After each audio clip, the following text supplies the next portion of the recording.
বেসরকারি খাতের Exim bank ও Padma bank একীভূত হচ্ছে না বলে জানা গেছে। 24 ডিসেম্বর ঢাকা স্টক এক্সচেঞ্জে এই বিষয়ে ডিসক্লোজার দেওয়া হয়েছে।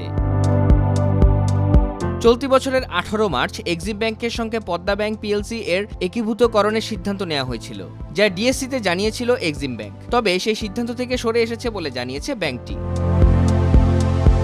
23 ডিসেম্বর অনুষ্ঠিত এক্সিম ব্যাংকের পরিচালনা পর্ষদের সভায় পদ্মা ব্যাংককে একীভূত না করার সিদ্ধান্ত নেওয়া হয়েছে। এর আগে গত 14 মার্চ ব্যাংকের পর্ষদ সভায় পদ্মা ব্যাংক লিমিটেডকে অধিগ্রহণ করার সিদ্ধান্ত নেয় এক্সিম ব্যাংক।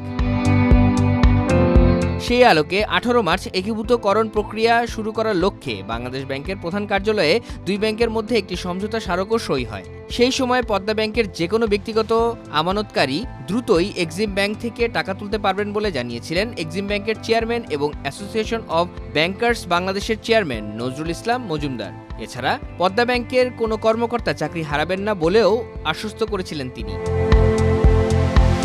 তবে সেই একীভূত হওয়ার সিদ্ধান্ত থেকে সরে আসলো এক্সিম ব্যাংক। 2013 সালে দ্য ফার্মার্স ব্যাংক নামে পদ্মা ব্যাংক যাত্রা শুরু করে।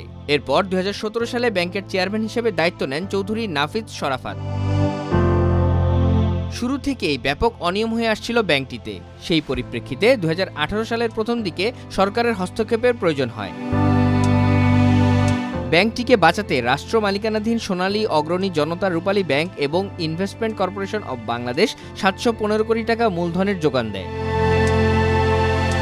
সাব অর্ডিনেট বন্ড জারি ও স্থায়ী আমানত রাখার মতো অন্যান্য সহায়তার আকারেও প্রায় 1000 কোটি টাকা পদ্মা ব্যাংকে বিনিয়োগ করে রাষ্ট্রায়ত্ত ব্যাংকগুলো। কিন্তু খেলাপি ঋণ আদায় করতে না পারায় সহায়তা দিয়েও ব্যাংকটির মূলধন ক্ষয় ঠেকানো যায়নি।